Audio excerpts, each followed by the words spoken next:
a Dios. Aleluya. Aleluya. Gloria a Dios. Viendo lo invisible. Es la palabra que Dios ha puesto en mi corazón para traerles hoy. Y muchas veces, reiteradamente, hablamos de la importancia de la fe en la vida de un cristiano y de llamar a aquellas cosas que no son como si fuesen, porque es la fórmula dada por Dios mismo para poder vivir en lugares donde nunca hemos estado, para poder gozar de bendiciones que de pronto nunca han estado en nuestras manos, o para otros volver a traer eso que perdieron. Porque Dios hace todas las cosas nuevas y con Dios podemos estar seguros. Así como cantábamos en esta canción, podemos confiar en Dios porque Él mueve las montañas. Y si Él ya lo hizo una vez, lo va a hacer otra vez. Y si no lo hizo contigo, sino lo hizo con otro, también lo puede hacer contigo. Aunque hayas visto cómo se desmorona aquello que construiste, porque una mala decisión te llevó a acabar con todo, te faltó quizás sabiduría, te faltó un buen consejo, o de pronto por necedad lo hiciste, no importa. En cualquiera de los casos Dios es fiel y Dios puede hacer todas las cosas nuevas. Dios puede restaurarte, levantarte, pero necesitas aprender esto.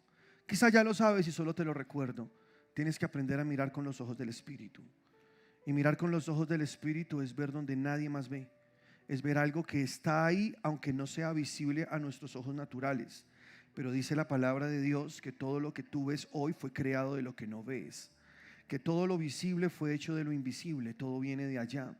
Y cuando oramos a Dios y tenemos esos tiempos donde derramamos nuestro corazón y donde le decimos: aquí estoy porque en ti confío, estamos haciendo que el cielo baje a la tierra.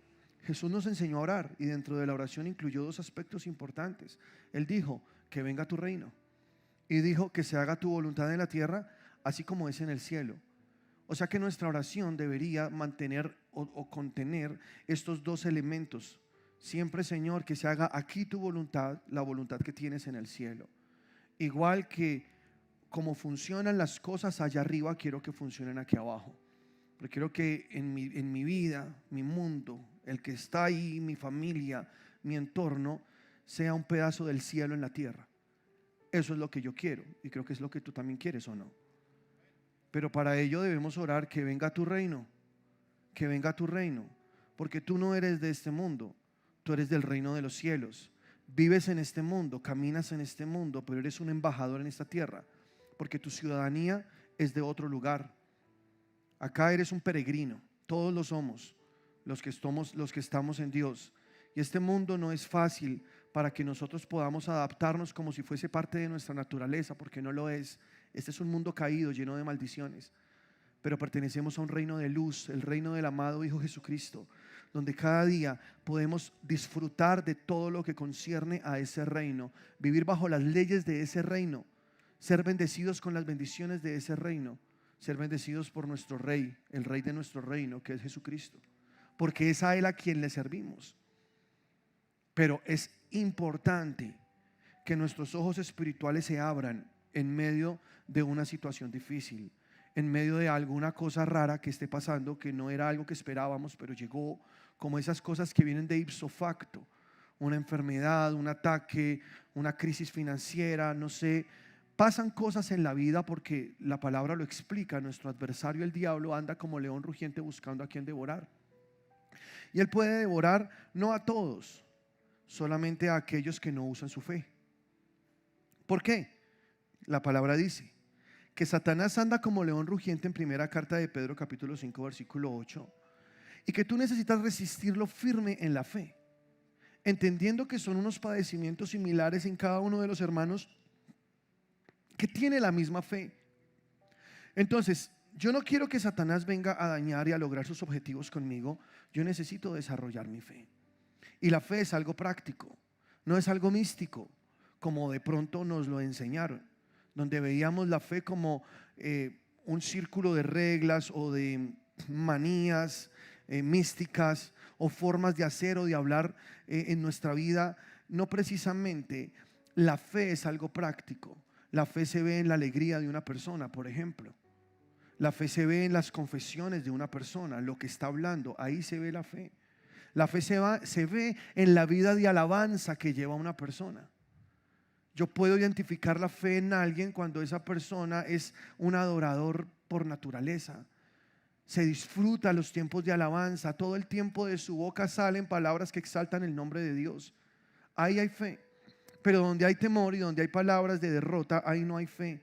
Porque la fe no se mueve en medio de palabras frustrantes o en medio de palabras que estén confesando algo que va en contra de lo que la palabra de Dios dice.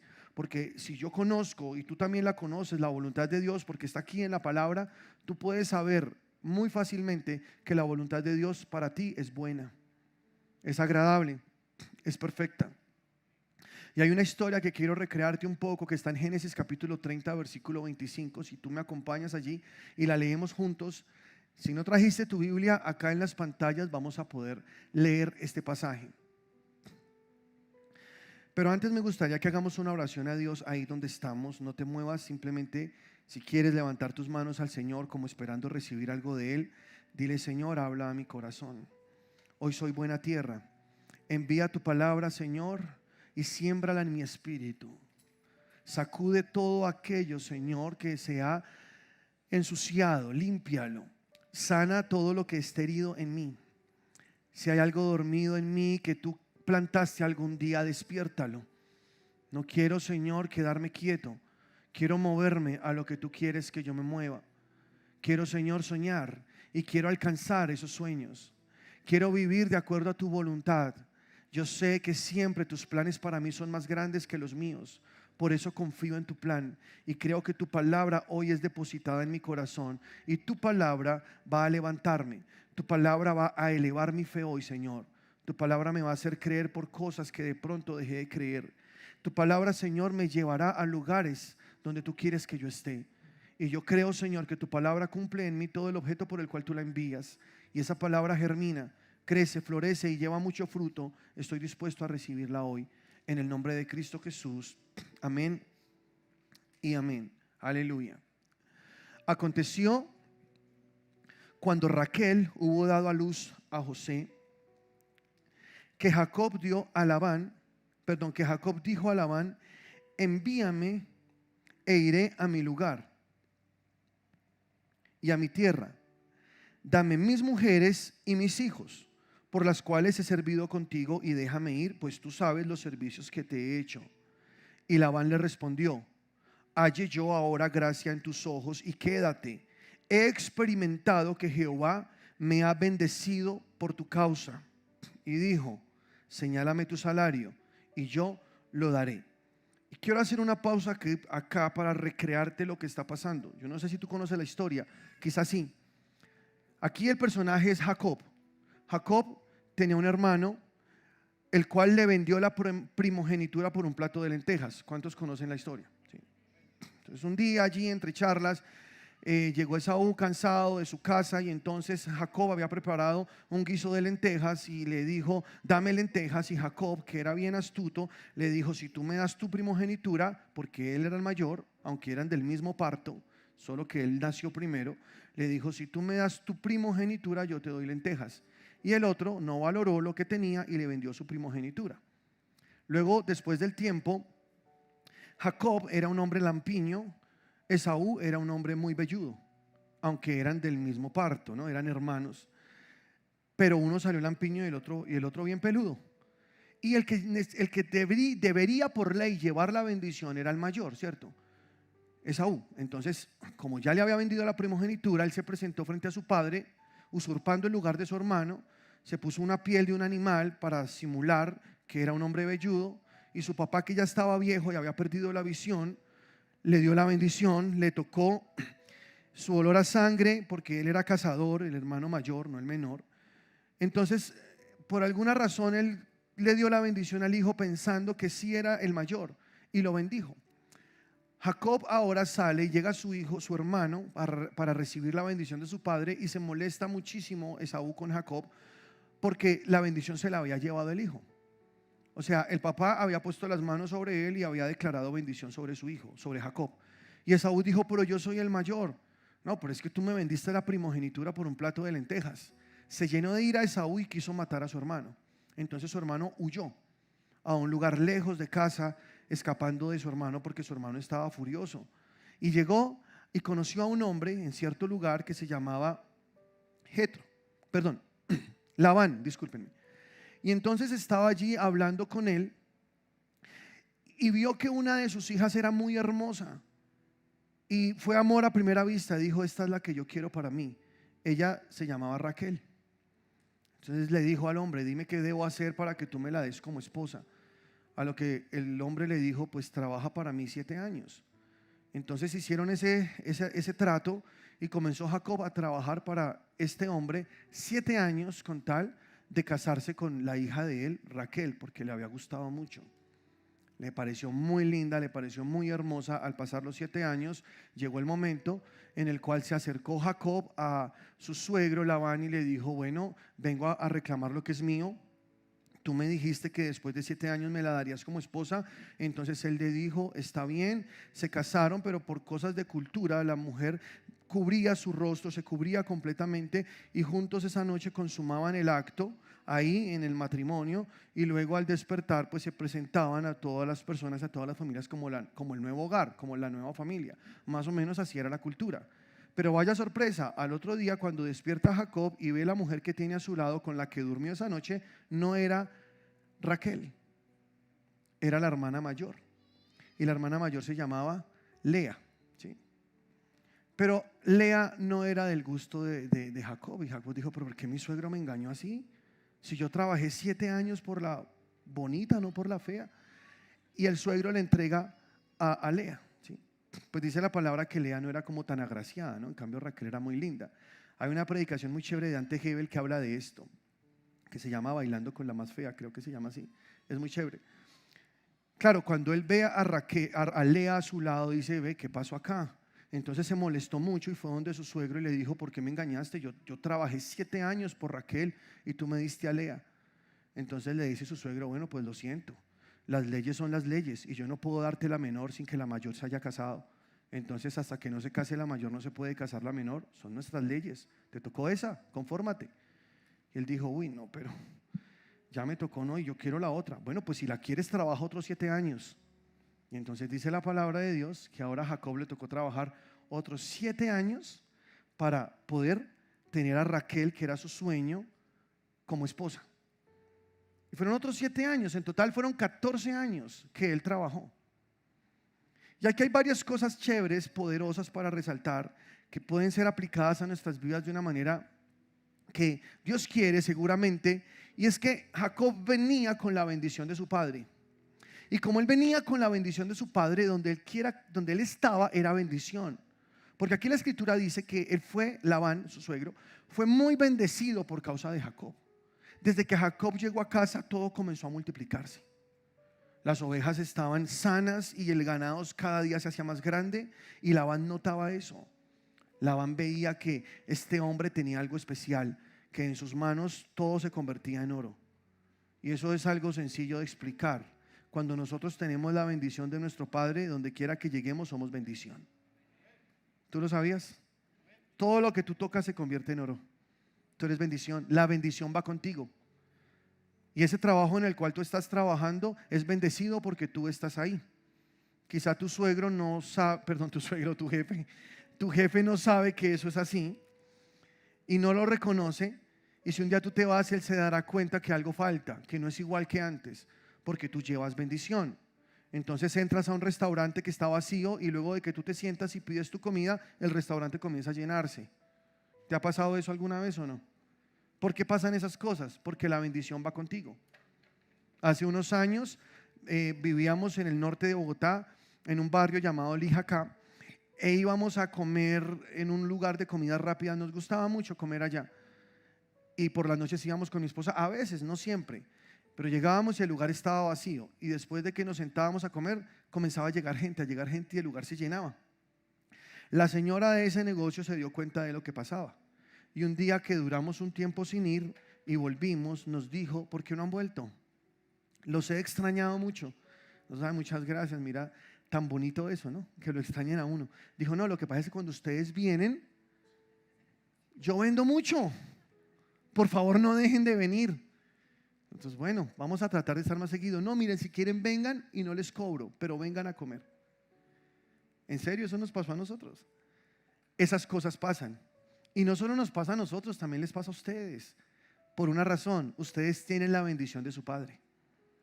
Y aunque el lugar donde tú estés hoy no puedas ver aún todo lo que Dios tiene para ti, por causa de las personas que te rodean, que son injustas contigo, como pasaba con este hombre tramposo, que le jugó varias jugadas sucias a Jacob, como por ejemplo lo de su hija, que no se la dio, sino le dio la mayor. Entonces ahí él un poco atribulado y pensativo con todas estas cosas, después de trabajar 14 años, Jacob le dice a su suegro, creo que es tiempo de irme, ya es momento de trabajar por lo mío, de trabajar por mi casa. Entonces dame lo que es justo, dime qué hago y ya, yo quiero irme con mis esposas al lugar, a la casa de mi padre. Realmente lo que él quería era regresar a su casa, de donde le tocó huir porque su hermano lo quería matar. Entonces Labán le dice, no te vayas, quédate, mira, yo reconozco que tú me has traído mucha bendición acá. Es que desde que tú estás acá las cosas van mejor.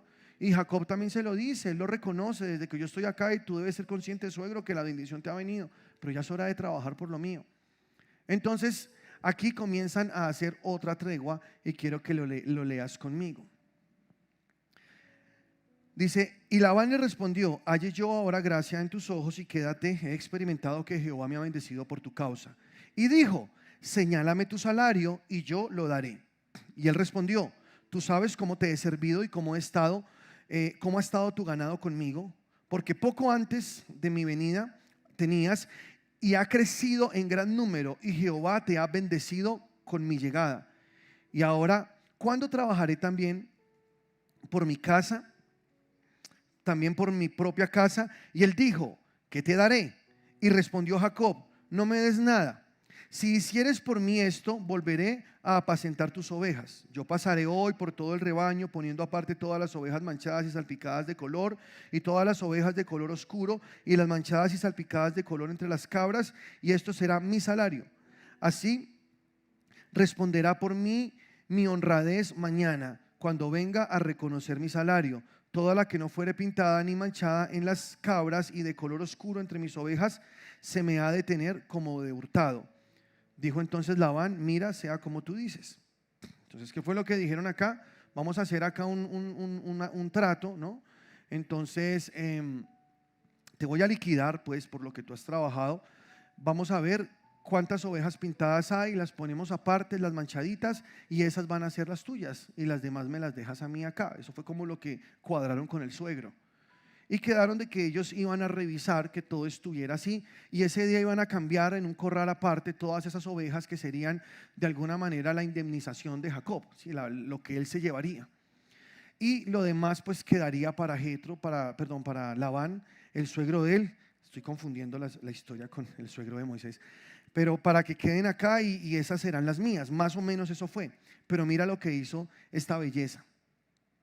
Y Labán apartó aquel día los machos cabríos manchados y rayados y todas las cabras manchadas y salpicadas de color y toda aquella que tenía en sí algo blanco y todos los de color oscuro entre las ovejas, y las puso en mano de sus hijos. Y puso 3 días de camino entre sí y Jacob.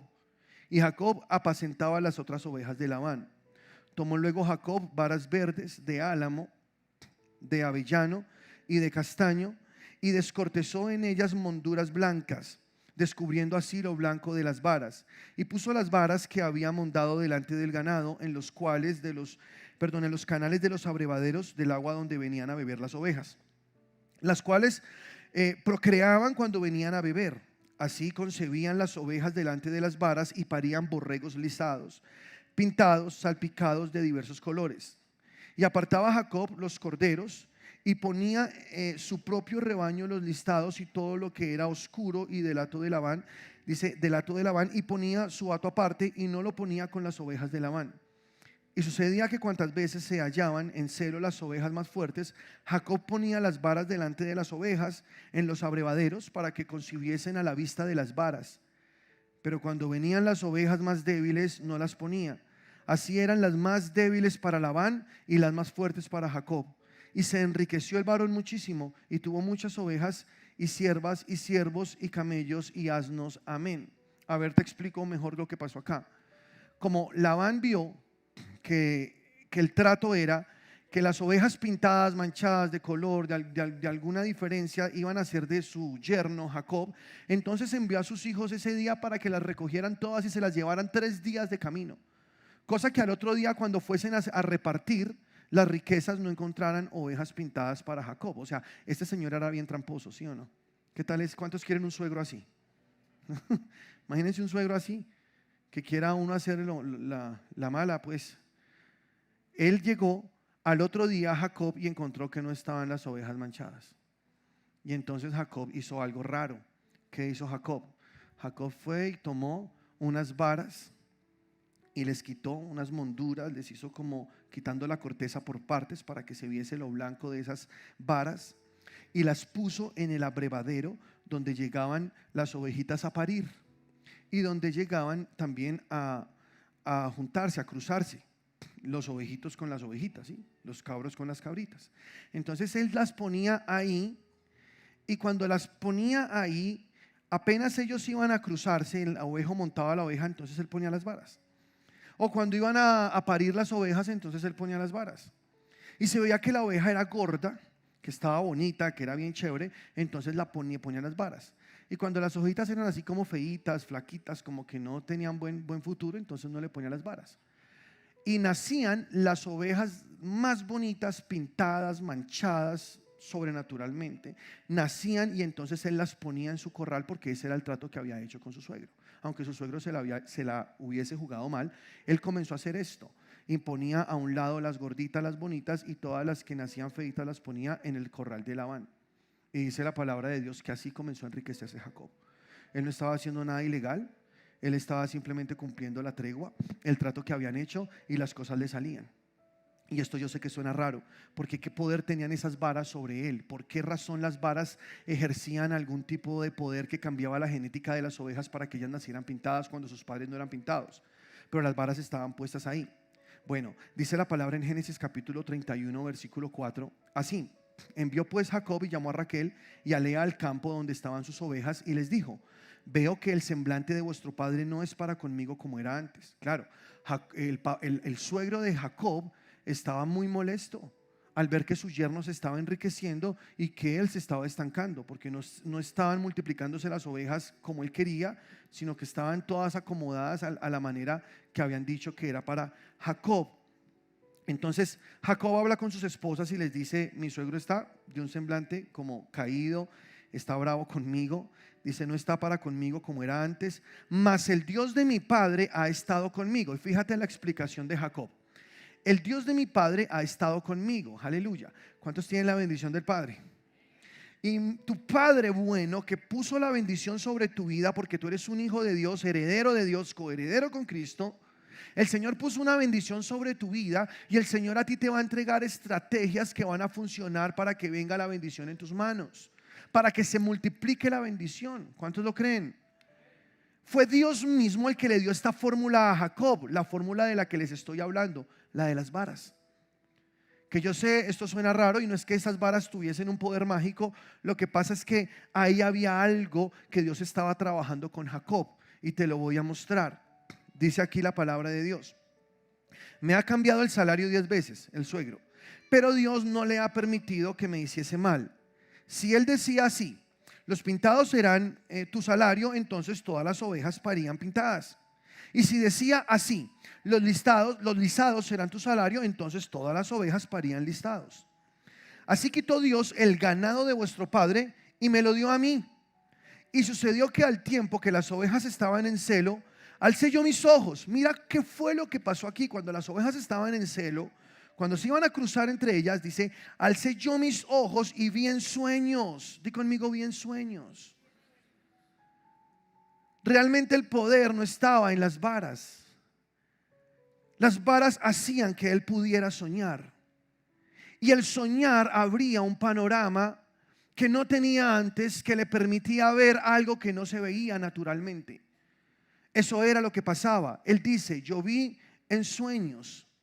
Yo, cada vez que ellas estaban en celo, alcé yo mis ojos y vi en sueños, y aquí los machos que cubrían a las hembras eran listadas, pintados, abigarrados. Y me dijo el ángel de Dios en sueños: Jacob. Y yo dije: heme aquí. Y él dijo: alza ahora tus ojos y verás que todos los machos que cubren las hembras son listados, pintados y abigarrados, porque yo he visto todo lo que Labán te ha hecho. ¿Sí te diste cuenta de lo que pasó ahí? O sea, Jacob veía las ovejas, ellas no eran pintadas, listadas ni abigarradas como dice la palabra, pero el ángel le dijo a Jacob: levanta tus ojos y mira en sueños. La palabra sueños allí es la misma palabra imaginación, lo cual a nosotros nos da un panorama mejor, ¿no?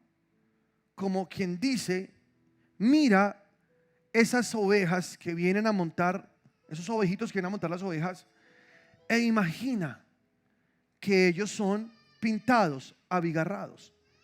Imagina que ellos son de diversos colores, míralos. De pronto tus ojos naturales ven ovejas completamente blancas, pero necesito que mires como si fuesen de otro color, como si fuesen pintadas. Tienes que imaginarlo, tienes que soñarlo, porque si tú no lo sueñas, no lo tendrás. Tienes que mirarlo así.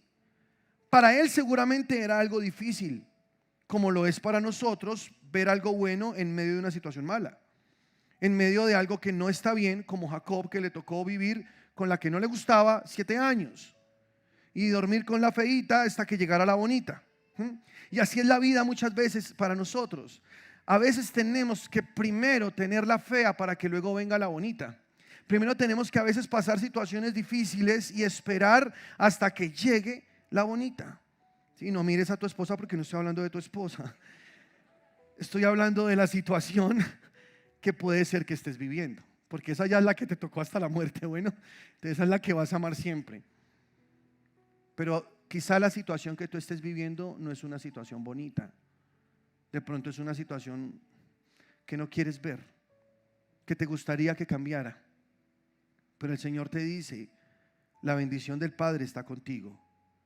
Tú necesitas usar el poder que te di de soñar, de imaginar algo que quieres ver aunque no lo estés viendo, porque eso traerá las cosas a ti, y eso es parte de la fe.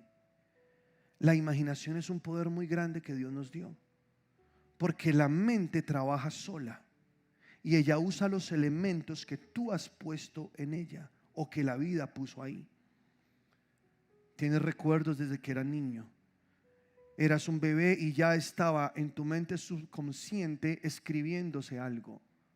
Cada palabra bonita quedó guardada en tu corazón, aunque ni siquiera la recuerdes, pero eso quedó ahí. Asimismo, cada rechazo, cada dolor, cada tristeza. Lo que te enseñaron tus profesores en el colegio también quedó guardado ahí. Lo que escuchaste de tus amigos, y si hubo alguna experiencia dolorosa, también quedó guardada ahí. Ahora, con todos los elementos que recogiste durante tu vida y que quedaron almacenados en tu mente como una máquina inteligente, como algo que Dios creó, que tiene un poder sobrenatural y que trabaja sola, toma de esos elementos y comienza a crear imágenes, porque eso es lo que hace la mente, crea imágenes. Por eso nuestra mente es tan rápida para imaginar. ¿Cuál es el problema de este? Que si tú no tuviste la dicha de tener una vida feliz, una vida linda desde que eras un niño, lo más probable es que tu mente trabaje en contra de ti, usando todos los elementos dolorosos y tristes, formando cuadros desesperanzadores, formando cuadros de temor, y resultas imaginando lo peor en momentos de dificultad, porque tu mente no ha sido reprogramada por la palabra de Dios. Y eso es lo que también los psicólogos han descubierto. Cada persona, de acuerdo a sus vivencias, ve la vida. Y sí, dice la palabra: el que está en Cristo, nueva criatura es. Las cosas viejas pasaron, todas son hechas nuevas. Pero ¿qué fue lo que nació de nuevo cuando llegamos a Cristo? Nuestro espíritu. La nueva naturaleza está en nuestro espíritu, no en nuestra mente. La mente sigue siendo la misma. Esta mente hay que educarla con la palabra de Dios, hay que resetearla, hay que sacarle todos esos archivos malos y reemplazarlos por buenos. Hay que meterle la verdad del evangelio, los buenos momentos que vendrán, los sueños que el Señor quiere plantar en ti. Hay que hablarle a tu mente, hay que cambiarla, hay que alimentarla con la palabra de Dios, porque tu mente seguirá moviéndose hacia aquello que tú tienes archivado. Es que yo sé que tú lo has vivido y lo vives todo el tiempo, porque si recibes una mala noticia, tu mente inmediatamente vuela hacia lo malo. Si te dice el doctor: creo que estás enferma y creo que lo tuyo es grave, o creo que estás enfermo y de esto no podrás salir. Si eso es lo que escuchas decir de un doctor que estudió una carrera, una profesión y que sabe lo que está diciendo en el mundo natural, tu mente, al escuchar esa noticia, ¿qué hace? Tú comienzas a imaginarte, hasta te imaginas ya en el cajón, allá en el velorio. Ahora comienzas a imaginarte cómo serán tus hijos sin ti. Y piensas: ¿cómo mi mamá va a llorar mucho? Mi esposo se va a alegrar. No, mentira, eso no va a pasar. Mi suegra va a hacer una fiesta. Y comienzas a pensar en todas las cosas que podrían pasar. Fíjate que comienza la maquinaria y eso comienza a funcionar solito. Y si tú no cortas un mal sueño, ¿cuál es el problema? Que eso tiene un poder tan grande, porque Dios nos creó así, que si tú no usas bien tu capacidad de imaginar, tu capacidad de visionarte en la vida, entonces eso malo que tú piensas en tus reacciones comienza a atraer esas cosas malas. Todo lo malo comienza a venir. Por eso tienes dos opciones: o dejas que tu mente vuele hacia lo malo, o haces que ella comience a mirar que en medio de cada situación difícil Dios tiene un tremendo plan de bendición para tu vida. Pero tú decides cómo pensarlo. Para Jacob no fue fácil tener que imaginar que esas ovejas iban a sacar bebés pintados para que él pudiese enriquecerse. Para él no fue fácil y tuvo que ayudarse. ¿Qué hizo? Unas varas, quitando su corteza, poniendo unas monduras ahí en ellas y poniéndolas justo en el momento en el que las ovejitas se cruzaban o parían. Y entonces él las miraba y las miraba. Yo creo que él observaba con detenimiento y creía: lo que me dijo el ángel, lo que me dijo el ángel. Tengo que mirar estas ovejas que están montando las otras como si fuesen pintadas. No lo son, pero tengo que mirarlas así, tengo que imaginarlas así. Y él comenzó a trabajar con su mente, comenzó a trabajar con su imaginación. Y entonces, de una manera milagrosa, el ADN de las ovejas era cambiado y los bebés nacían pintados. Es tan grande este poder que el mundo natural con sus leyes tiene que someterse a esto, porque esto se llama fe. La fe funciona así. La fe, dice la palabra de Dios, es ver las cosas que no son como si fuesen. Eso es fe. ¿Cuántos tienen fe? ¿Cuántos quieren más fe? O mejor, ¿cuántos quieren hacer crecer su fe?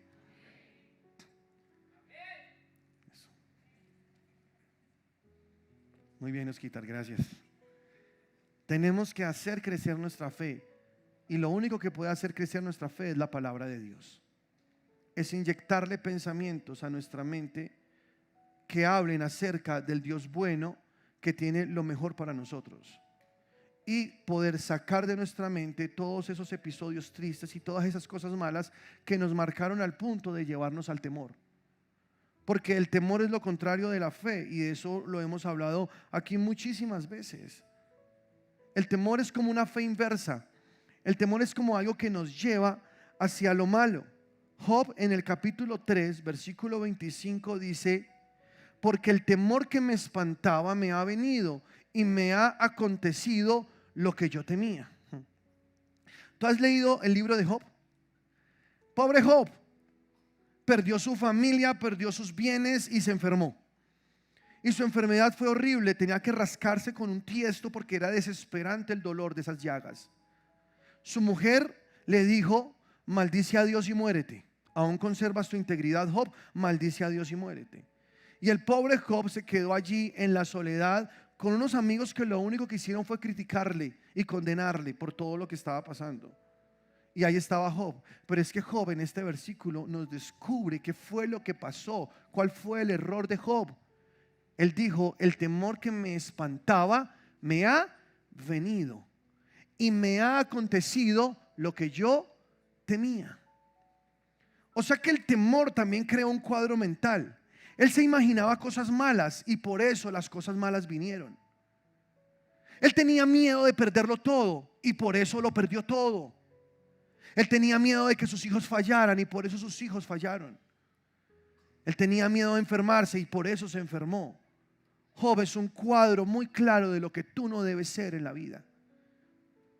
Del poder que tiene la mente sobre ti, que si tú no la controlas, ella te controlará a ti. Y todo lo malo que había dentro de Job lo llevó a vivir eso. Y tú has visto la historia. Dice la palabra de Dios en el capítulo 1, versículo 5. Y acontecía que habiendo pasado en turno los días del convite, Job enviaba y los santificaba y se levantaba de mañana y ofrecía holocaustos conforme al número de todos ellos, porque decía Job: quizá habrán pecado mis hijos, fíjate, y habrán blasfemado contra Dios en sus corazones. De esta manera hacía Job todos los días. ¿Qué hacía Job? Ofrecía sacrificios a Dios por si las moscas. O sea, él no ofrecía sacrificios a Dios por gratitud, por amor, porque Señor, tú eres bueno, porque yo sé que tú eres el que hace que mi vida sea bendecida. Gracias, Señor, porque tú guardas a mis hijos, porque tú guardas sus corazones. Padre, gracias porque yo puedo vivir confiado en ti. No. ¿Sabes cuál era la motivación de Job? Señor, aquí te ofrezco ese sacrificio por si mis hijos pecan. Porque de pronto ellos están pecando, entonces aquí está ese sacrificio, no, por favor, para que no le tengas en cuenta su pecado. ¿Qué motivaba a Job para entregar esos sacrificios? El temor. Y eso es para pensar, porque puede ser que tu acción sea buena, pero tu motivación mala. Y dice la palabra: todo lo que no proviene de fe es pecado. Si tú no haces algo con fe, no sirve delante de Dios, porque lo único que agrada a Dios es la fe. Sin fe, dice Hebreos 11, es imposible agradar a Dios. Tú no puedes agradar a Dios si no tienes fe. Y Job evidentemente no tenía fe. ¿Qué tenía? Temor. Lo contrario. ¿Qué tenía Job? Perdón, lo contrario. Temor. Él temía. Él pensaba: de pronto mis hijos pecan. Y sabes, hay muchos cristianos que incluso cuando ofrendan, cuando diezman, lo hacen por temor. Y eso es una mala motivación, ¿sí o no? Voy a ofrendar para que no quiebre mi empresa. Voy a diezmar para que no me vaya mal, para que de pronto no se me dañe este negocio. Y a veces pensamos que Dios es como el rezandero al cual uno va y le paga para que le haga a uno algo benéfico hacia este lado. Y eso no es así. Nosotros no damos para que Dios nos bendiga, nosotros damos porque somos bendecidos. ¿Cuántos lo creen? Yo no diezmo para que Dios me bendiga. Yo diezmo porque soy bendecido, porque hay abundancia. Y es una forma de expresar mi gratitud a Dios. Y sí, también es obediencia, pero me gusta más cuando yo sé que llego ante Dios con gratitud, porque sé que Dios ha sido bueno y seguirá siendo bueno, no tengo duda de eso. Y le digo: Señor, aquí está mi ofrenda, aquí está lo que traigo para ti. Te doy gracias. Y si esto es un sacrificio, porque yo sé que muchas veces dar es un sacrificio. Tienes que de pronto sacar algo que tienes destinado para algo y decir: Señor, yo lo entrego. Pero si es un sacrificio, quiero que sea con la motivación correcta. Señor, esto es para ti, te lo doy por amor, te lo doy porque estoy agradecido, porque tú eres bueno. No como tratando de torcerle la mano a Dios para que me dé algo, para que me bendiga. Esa mentalidad es una mentalidad religiosa. Quiero que sepas que tú ya eres bendecido, tú ya tienes la bendición de tu Padre. Tú tienes que ser más bien como hacía Jacob, ¿no? Que veía en lo sobrenatural, que veía algo que podría pasar porque Dios estaba con él. Y no como un Job que entregaba sacrificios a Dios, algo que no es malo, pero lo hacía con la motivación incorrecta, porque el temor era lo que lo movía a él. Y Job es uno de los libros más mal interpretados que existen y de lo que más mal se ha predicado en la vida cristiana, porque muchos toman palabras de Job y las predican como si fueran la verdad. Job dijo: Jehová dio, Jehová quitó, sea el nombre de Jehová bendito. Incluso hacen predicaciones de esas diciendo que así como Dios da, Dios también quita, y así como Dios bendice, también Dios quita las bendiciones, y así como Dios da salud, también puede enfermar. Y enseñan a la gente y le hacen pensar que Dios a veces en su voluntad tiene que enfermarte para enseñarte algo bueno. Porque Dios quiere llevarte hacia otro lugar y posiblemente la transición que debas vivir es una transición dolorosa porque Dios la provoca en ti, porque Dios crea la llaga para curarla. No, todo eso Job lo dijo en su necedad porque lo que a él lo movía era el temor. Y no podemos tomar como doctrina palabras necias de un hombre que estaba viviendo desesperado. La Biblia dice lo que Dios dijo, pero la Biblia dice también lo que Dios dijo que dijo el hombre. Y la Biblia también dice lo que Dios dijo que dijo el diablo. Por eso no todo lo que está en la Biblia es doctrina para ti. Oh, terrible lo que está diciendo ese pastor, es verdad. En ocasiones tú lees la Biblia y ves que está hablando el diablo, ¿o no? O mejor, Dios está contando lo que dijo el diablo. ¿Y tomas entonces tú lo que dijo el diablo como doctrina para tu vida? No. ¿Vas a tomar un dicho de un hombre en el desespero como algo que va a poner en tu vida un fundamento? No. Eran palabras necias. Era un hombre que estaba hundido en el dolor, en la tristeza, en el desespero y que estaba muy confundido y dijo cosas que no entendía. Él lo reconoce al final del libro. Si quieres tomar algo bueno de Job, léelo todo y trázalo bien y deja que el Espíritu Santo te guíe. Porque todo cambia cuando Dios se le aparece a Job. Y Dios le habla en el torbellino y le dice: oye Job, tú que sabes tanto, entonces dime yo cómo hice tales y tales cosas. Y lo comienza a desafiar Dios.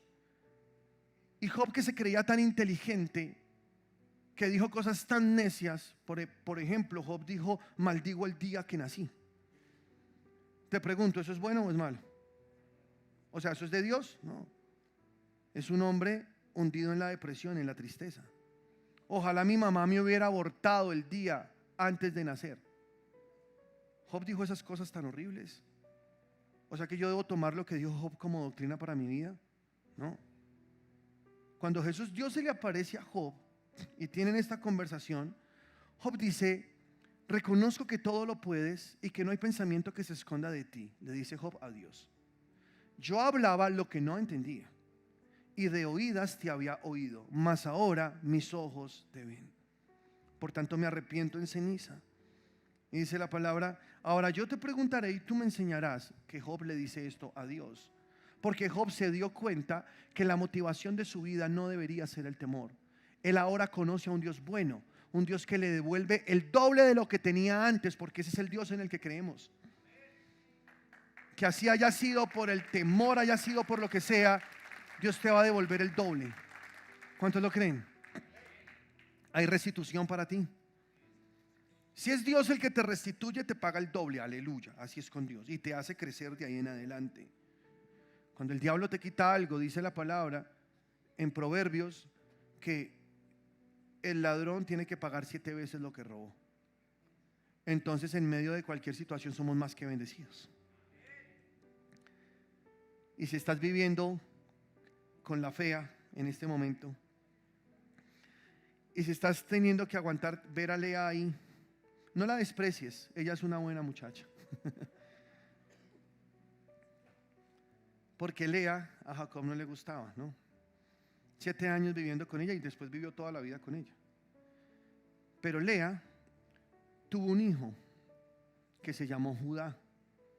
¿Conoce la historia? De Lea nació Judá y de Judá nació Jesús. O sea, del momento más difícil de la vida nació el Salvador del mundo. De un hombre que para él era un momento difícil, un momento de frustración, de desánimo, de dolor. Ahí Dios hizo que naciera la salvación para el mundo. Sí, no es que haya nacido de una. Obviamente hay una línea mesiánica que viajó a través de los años y después de muchos años nació Jesús, pero Jesús es de la tribu de Judá, porque Judá es una de las 12 tribus de Israel. Y esa tribu, especialmente de donde viene el Salvador, nació de Lea, de la fea. O sea, muchas veces de la fea es de donde nacen las cosas más bonitas y más poderosas. Las bendiciones más grandes nacen de momentos difíciles. Y tú tienes que saber eso.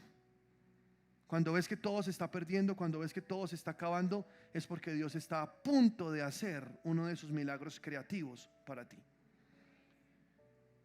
En Salmos 4 dice: cuando estaba en angustia, tú me hiciste ensanchar. En la angustia tú puedes ensanchar. No porque esa angustia la haya traído Dios, no. Dios es bueno, toda buena dádiva y todo don perfecto proviene de lo alto, del Padre de las luces, en el cual no hay mudanza ni sombra de variación. Él vino a deshacer las obras del diablo. Él vino a darte vida y vida en abundancia. Satanás vino a robar, matar y destruir. Él vino a bendecirte, Él vino a multiplicarte. A eso vino Dios. ¿Sabes qué quiere hacer Dios contigo? Que de esa situación fea quizá que has tenido que pasar, nazcan cosas grandes, nuevos proyectos, nuevas bendiciones. Y que puedas ver con los ojos del Espíritu y dejes de ver el momento difícil. No seas un Job, aprende a ser un Jacob que ve en la dificultad la oportunidad para ser bendecido. Porque Job lo movía el temor. Pero tú ves a un Jacob que al principio fue conocido como el impostor, pero ahora lo ves convertido en un hombre de fe tremendo de la historia, que llegó a enriquecerse, a ser un hombre muy poderoso y a tener muchos ganados y muchos bienes en la tierra. Porque él aprendió a ver con los ojos del Espíritu. Él aprendió a ver lo que no se ve. Y cuando su suegro le dijo lo de las ovejas, entonces Dios le mostró la fórmula y le dijo: tú tienes que aprender a ver en este momento difícil la oportunidad de tu crecimiento. Porque aquí, cuando ves que te están traicionando y que ese suegro al cual les has entregado tu trabajo, tu esfuerzo, tus dones y talentos, no ha sabido valorar lo que tú has hecho, no te preocupes. Yo soy el Dios de los desamparados. Yo soy el Dios de los huérfanos, de las viudas. Yo soy el Dios de aquellos que sufren. Tienes que entender que tu sufrimiento será cambiado por bendiciones, porque cada una de tus lágrimas yo las tengo almacenadas aquí. Las he escrito en mi libro para un día recompensártelo todo y cambiártelo por bendiciones. Esas lágrimas son puntos. Esos dolores son bendiciones. Quizá no lo entiendes hoy, pero el Señor te dice: quiero entregártelo, pero necesito que cambies tu manera de ver las cosas y aprendas a mirar lo que no se ve. Porque eso es lo que atraerá todo lo que está almacenado durante tanto tiempo en medio de tanto dolor que yo he preparado exclusivamente para ti. Pero necesitas ver con los ojos de Dios. Porque a veces cuando hay dolor y frustración, ahí hay bendiciones escondidas. El oro lo encuentran debajo de piedras negras y carbón y otras cosas. Ahí detrás de eso hay piedras preciosas, ahí detrás está el oro. Yo estuve en las minas de esmeralda aquí en Boyacá y me metí en esos túneles que hacen ellos. Quería vivir la experiencia. Y salí todo un tiznado y lleno, porque esas piedras son negras y uno sale con untado de tierra negra, con los ojos negros, así. Pero fue muy chévere tener la experiencia. Y lo que me pareció más impresionante es que en medio de esos huecos oscuros, donde parece que no hay oxígeno, que a veces tienen que meter unos tubos para oxigenar esos lugares, pero donde tú a veces sientes que te estás desesperando y esa claustrofobia comienza a agotarte ahí, porque hay espacios muy reducidos, pero te metes allá y ves esos mineros trabajando duro y pegándole a esas piedras. Y entonces yo también me las di de minero un rato y comencé a romper, no cogí nada, pero la experiencia fue bonita. Lo interesante es que justamente allá, en esos lugares más oscuros, más tenebrosos, en esos lugares más sucios, es donde están las más preciosas esmeraldas. Y así es la vida. Dios hace que tú saques esmeraldas de lugares difíciles donde a veces tú mismo te metes u otros te meten. O a veces el diablo atacándote te mete. Y tú, como aún no habías desarrollado la fe que tienes hoy, te dejaste meter y resultaste allá, en el hueco, en el pozo de la desesperación.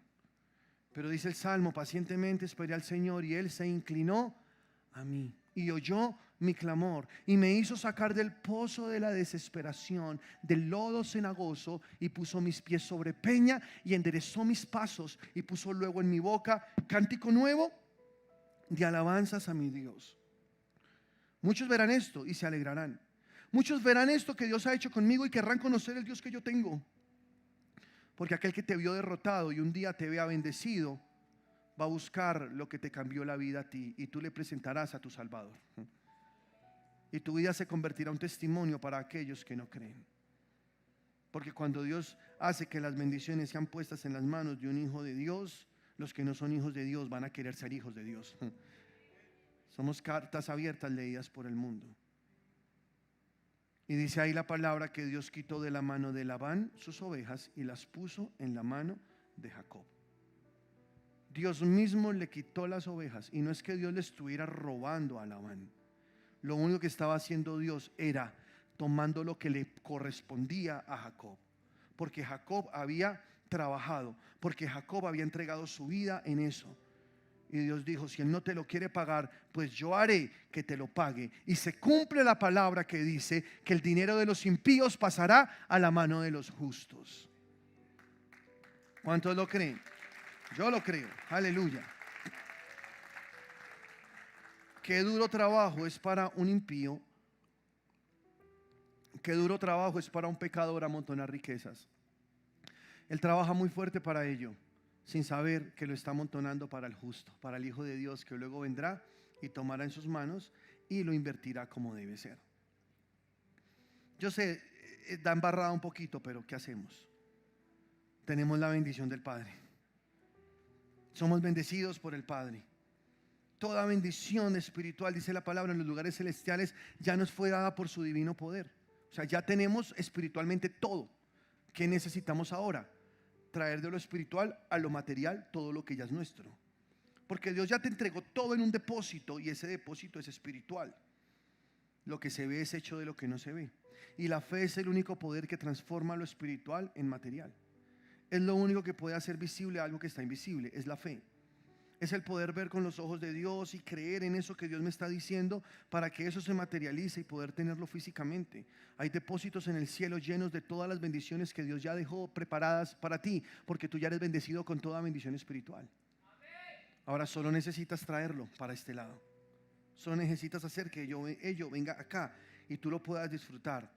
Y la manera como lo haces es a través del poder más grande que el Señor nos dio, que se llama la fe. Bueno, el segundo poder más grande, porque el más grande es el amor. Pero la fe es un poder muy grande, ¿sí lo crees? ¿Cuántos quieren más fe? Hay que crecer en fe, aleluya. Hay que crecer en fe. No permitas que el temor sea tu trampa, sea tu lazo. No permitas que el temor sea el hoyo en el que caes. No dejes que tu imaginación te juegue una mala pasada. Si hay pensamientos de temor en tu vida, porque de pronto se te ha cruzado algo de que ese negocio va a fracasar, de que vas a perder esa inversión, que no te van a pagar el dinero que te deben, etcétera, etcétera, o que tus hijos están tomando malos pasos, como a Job, que tenía miedo de sus hijos. Muchas personas tienen miedo porque sus hijos estén haciendo algo malo. Todo papá tiene que pelear con sus pensamientos cuando sus hijos son adolescentes por causa del mundo en el cual viven, ¿o no? ¿Sí o no, papás? Pensar qué estará haciendo mi hijo, ya no puedo estar todo el tiempo con él porque ya se la pasa por allá y sus amigos, y qué tal le den a probar drogas, y qué tal le den a probar licor, qué tal que un muchacho engañe su mente y se lleve a mi niña y se acueste con ella, qué tal que le hagan daño, qué tal que pase esto. Y esos son los pensamientos, honestamente son los pensamientos con los que todo papá lucha, ¿o no? Entonces ahí está la clave. Si eres como Jacob, tú vas a ver algo que no estás viendo, y tú vas a creer que Dios guardará a tus hijos, los protegerá, y ellos le servirán a Dios y estarán siempre para Dios. Y tú debes creer así. Ahora, si tú eres como Job, al contrario, vas a comenzar a hacer cosas y tratar, porque siempre te estás imaginando que están haciendo lo malo. Cree lo mejor de ellos. ¿Sabes qué dice la palabra en primera carta a los Corintios 13? Que el amor todo lo cree. Tú debes creer lo mejor, porque creer es lo que cambia las cosas. Créele al Señor y confía en Dios. Tú no puedes cuidarlos, pero Dios sí los va a cuidar. Entonces confía en Dios. Ellos están entrando quizá a una edad difícil para algunos. Bueno, ahí en medio de todo Dios está, porque para Dios no hay años difíciles, no hay etapas difíciles, no hay mundo difícil. Para Dios todo es posible, y Dios es más grande que todo eso. Entonces mira las cosas que no son como si fuesen, porque Dios tendrá cuidado de ellos. Aleluya. ¿Cuántos lo creen? En Mateo capítulo 9, versículo 9, dice la palabra que Jesús se acercó a dos ciegos, les tocó los ojos y les dijo: conforme a vuestra fe os sea hecho. Y analiza este cuadro, porque son dos hombres invidentes. Ellos en el mundo natural no ven nada, son ciegos. Pero saben, están creyendo que ese Jesús que pasa por allí los puede sanar. Que ya sanaba a otros, también lo puede hacer conmigo, pensaron ellos. Entonces claman para que Dios les sane. Y Jesús se acerca hasta donde están ellos y toca exactamente la parte donde ellos necesitan ser sanos. Él toca sus ojos. Y cuando toca sus ojos, entonces les dice: conforme a vuestra fe os sea hecho. Muchas veces lo que nos impide recibir de Dios es lo que vemos con los ojos naturales. Porque al ver cosas difíciles que están ocurriendo en nuestro mundo, en nuestra vida, entonces nos concentramos tanto en ella y dejamos que nuestra imaginación vuele de acuerdo a eso que estamos viendo. Deberías tú cerrar tus ojos y comenzar a mirar lo que Dios tiene para ti, con los ojos de tu espíritu, y comenzar a soñar y a creer en un mundo mejor, a creer en las cosas que Dios ha planeado darte, a soñar con lo imposible. Allá quiere llevarte Dios, porque si tú solo sueñas con cosas que son posibles para ti, quiere decir que tú estás confiando en ti. Pero si tú sueñas en cosas que son imposibles para ti, quiere decir que estás confiando en Dios. Porque el único que puede hacer lo imposible es Dios. Por eso debes soñar grande. Mira a Sara. Dice Hebreos en el capítulo 11, versículo 11: por la fe también la misma Sara, siendo estéril, recibió fuerzas para concebir y dio a luz aún fuera de tiempo de la edad. Sara, aún fuera de tiempo de la edad, porque creyó que era fiel quien lo había prometido, por lo cual también de uno, y ese ya casi muerto, salieron como las estrellas del cielo en multitud y como la arena innumerable que está a la orilla del mar. Sara, una señora de casi 100 años, y quiero que te metas un poquito en la idea en este cuadro. Imagínalo, una viejita de 100 años pariendo un niño. ¿Ya la viste? Tú estás ahí en la sala de partos y la viejita está pujando y sale el chino, cachetón colorado precioso, y se lo ponen a ella y ella comienza a amamantarlo. ¿Es un milagro o no? Como una mujer de esa edad pueda tener un hijo. Súmale que era estéril toda la vida, nunca había podido tener hijos, y ahora ya casi a punto de irse de este mundo, Dios le da un hijo.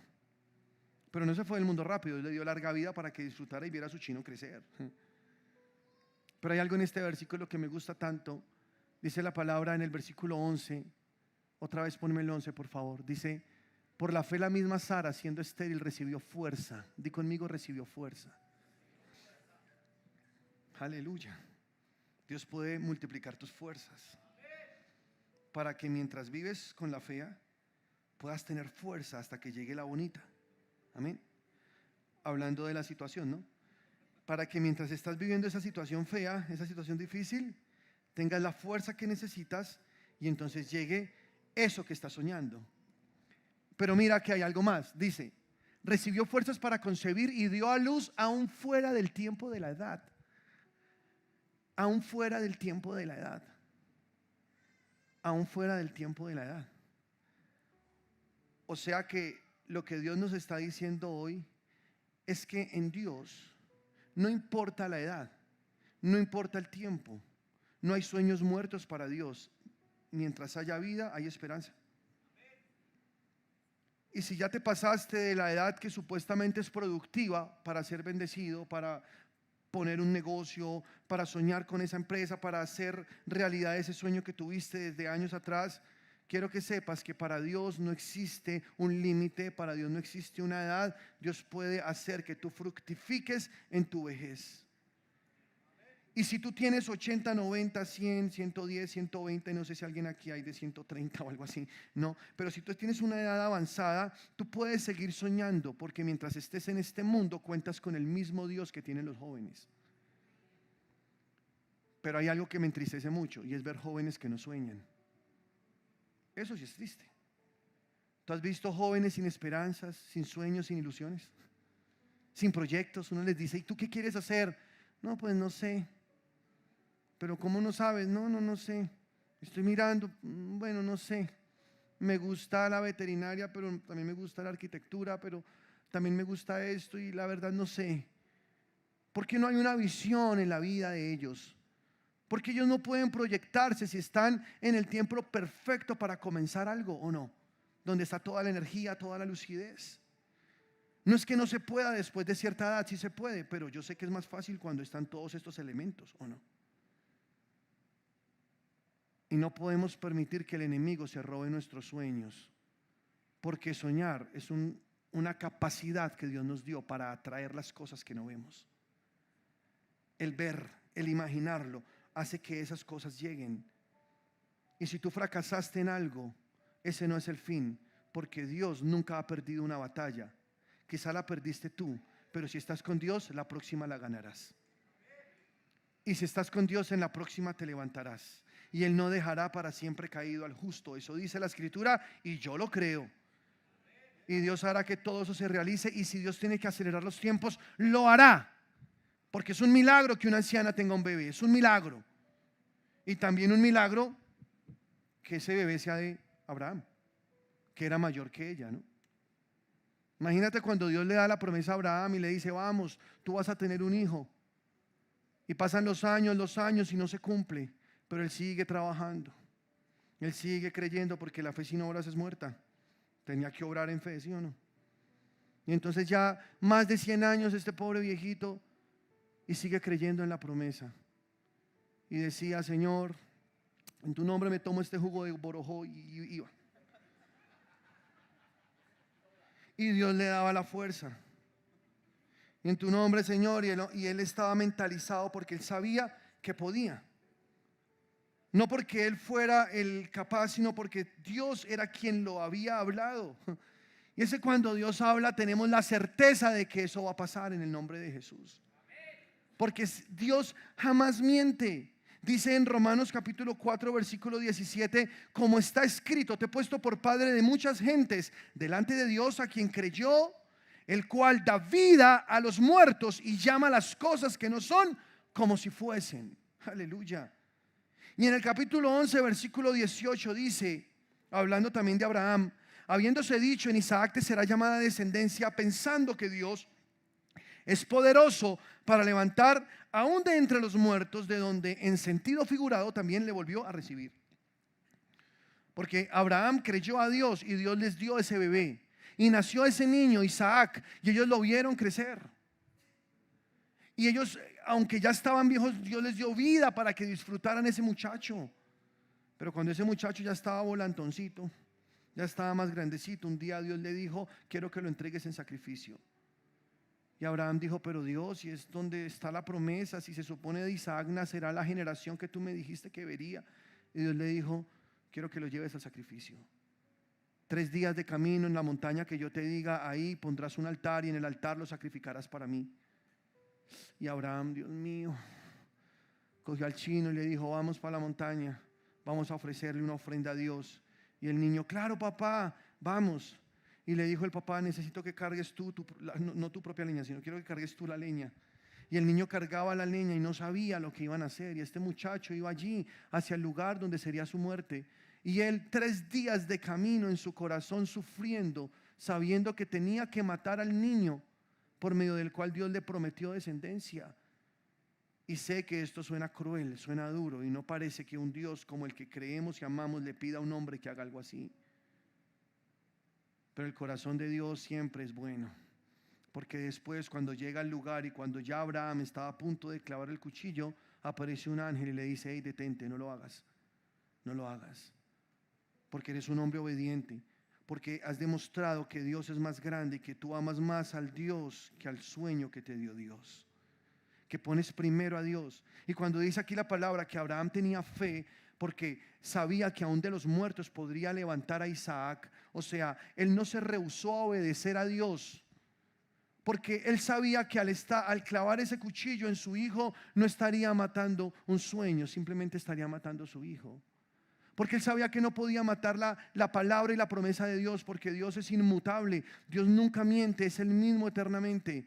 Él sabía en su corazón que si tenía que pasar por el trago amargo de matar a su hijo, Dios lo levantaría de los muertos, porque Dios nunca falla una promesa. Y si Dios dijo que en Isaac habría descendencia, es porque en Isaac habría descendencia. Eso es feo, ¿no? Ahora mira la obediencia de este hombre. Y sí, una vez más, Dios mostró ser bueno. Dios no quería que él matara a su hijo. Lo que Dios quería era hacer un pacto con la humanidad. Y cuando tú entiendes lo que pasó en esa montaña donde luego muere Cristo, el único hijo que tenía Dios, entiendes porque Dios le dijo a Abraham: dame tu hijo, porque lo que le estaba diciendo era: si tú me das el tuyo, yo te doy el mío, y de mi hijo saldrán los tuyos, y tú verás cómo se multiplican las estrellas del cielo, porque según la promesa que te hago, tú tendrás hijos de todas las naciones de la tierra. Y de ahí nacimos nosotros, de un hijo de Dios, el unigénito que él tenía, y nacieron millones y millones de hijos para la gloria, que somos tú y yo. Y la promesa se cumplió, porque tú y yo somos hijos de Abraham según la promesa. ¿Eso dice la escritura o no? O sea, Dios veía más allá, Dios veía más grande de lo que se estaba viendo en ese momento. Abraham solo hizo una cosa, y fue confiar en Dios, creer que la promesa que Dios le hacía era real y que Dios no fallaría, que Dios es fiel. Y yo no sé cuántos piensan aquí así, cuántos creen que Dios es fiel, cuántos creen que Dios es bueno. En Hebreos capítulo 11, versículo 1 dice: es pues la fe, la certeza de lo que se espera y la convicción de lo que no se ve. ¿Qué es la fe? La certeza de algo que tú esperas. ¿Qué más es la fe? Es la convicción de algo que tú no estás viendo, pero tienes una convicción de que eso va a pasar, de que eso está ahí. La fe te capacita para ver algo invisible. La fe te empodera. La fe te permite atraer las cosas que Dios tiene, sacarlas de lo espiritual y ponerlo acá en lo material.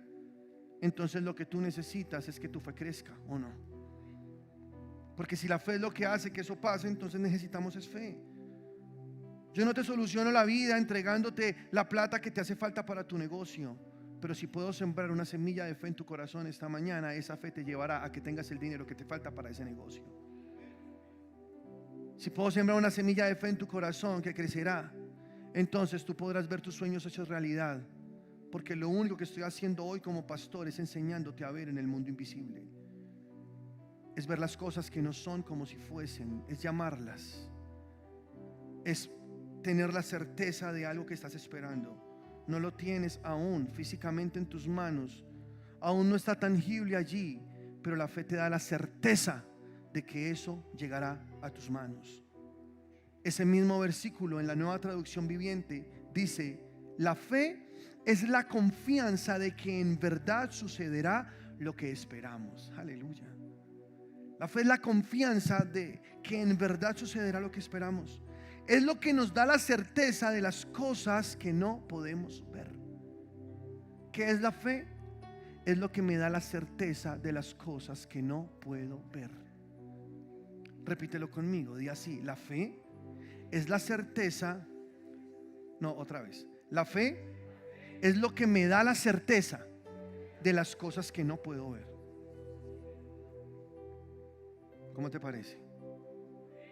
¿Qué es la fe?